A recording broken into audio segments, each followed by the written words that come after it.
ముఖ్యంగా విచ్చేసిన వారందరికీ కూడా నూతన సంవత్సర సంక్రాంతి శుభాకాంక్షలు తెలియజేస్తున్నాం. ఈ రోజున కొత్తపేట నియోజకవర్గంలో నేను జొన్నాడ గ్రామంలో ఉన్నాను. జొన్నాడ గ్రామం అంటే రాష్ట్ర వ్యాప్తంగా చాలా ఫేమస్ అయింది. ఎందుకంటే గతంలో నేడున్నటువంటి ముఖ్యమంత్రి నారా చంద్రబాబు నాయుడు గారు ఈ గ్రామం వచ్చి ప్రభుత్వం ద్వారా వేసవి కాలంలో ప్రజలకు ఇబ్బంది లేకుండా, వర్షాకాలంలో ఇబ్బంది లేకుండా ప్రభుత్వమే మరి ఏవైతే కొన్ని ఇసుక నిల్వలు పెట్టారో వాటి దగ్గరికి వెళ్ళి సెల్ఫీ ఫోటోలు దిగి మరి ఇదిగో ఇసుక అక్రమంగా రవాణా అయిపోతుంది వైఎస్ఆర్ కాంగ్రెస్ పార్టీ ప్రభుత్వంలో అని చెప్పి ఆ రోజు జగన్మోహన్ రెడ్డి గారిని మమ్మల్ని అందరినీ కూడా రకరకాల మాటలు మాట్లాడి వారు వెళ్ళారు. అవన్నీ కూడా రోజు ప్రభుత్వం మరి వర్షాకాలంలో ప్రజలకి ఇసుక అందుబాటులో తీసుకురావడానికి పెట్టినటువంటి నిల్వలు.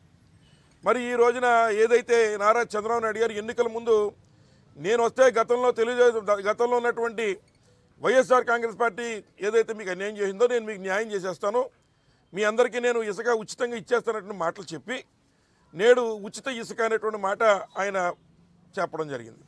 మరి ఏదైతే సామెత ప్రకారం ఆడవారి మాటలకు అర్థాలు వేరన్న చందంగా చంద్రబాబు నాయుడు గారి మాటలకు అర్థాలు వేరని చెప్పి మేము భావిస్తూ ఉన్నాం. ఎందుకంటే ఇసుక ఫ్రీ అని చెప్పిన మరుక్షణం ఈరోజు సామాన్య ప్రజానికం అంతా కూడా స్థానికంగా ఇసుక అందుబాటులో ఉన్న వారు ఇసుక తెచ్చుకునే పరిస్థితుల్లో లేరు. ఎంచేతంటే ముఖ్యంగా జొన్నాడలో ఉన్నటువంటి ఏదైతే ఇసుక ఉందో ఆ ఇసుకంతా కూడా మరి తమ్ముడే ప్యాకెట్ అయిన చందంగా అన్నదమ్ములు ముఖ్యంగా బండారు సత్యేంద్రరావు గారు వారు తమ్ముడు 2 పార్టీల్లో వారు ఉండి కూటమి ప్రభుత్వం పేరు పెట్టి గొట్టలు పెట్టి వాటిని చక్కగా పంచుకొని అమ్ముకునే కార్యక్రమం చేస్తున్నారు.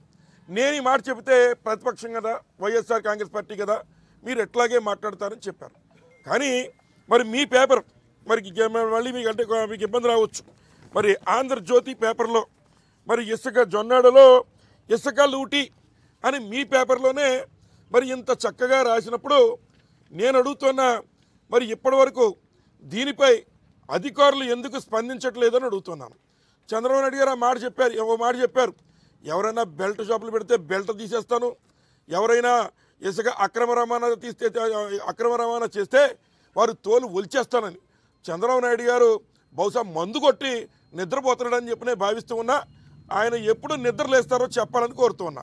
ఇదే జొన్నాడ గ్రామంలో ఇదే ఇసుక గుట్టలు మీ ఉన్నటువంటి పేపర్లో మరి చక్కగా మరి ఏ రకంగా దోపిడీ ఇక్కడ స్థానిక శాసనసభ్యులు మరి వారి కూటమి నాయకులు కలిపి ఏ రకంగా దోపిడీ చేస్తున్నారో మరి కళ్ళకెట్టినట్టు మరి ఇక్కడ జ్యోతి పేపర్లో వేశారు.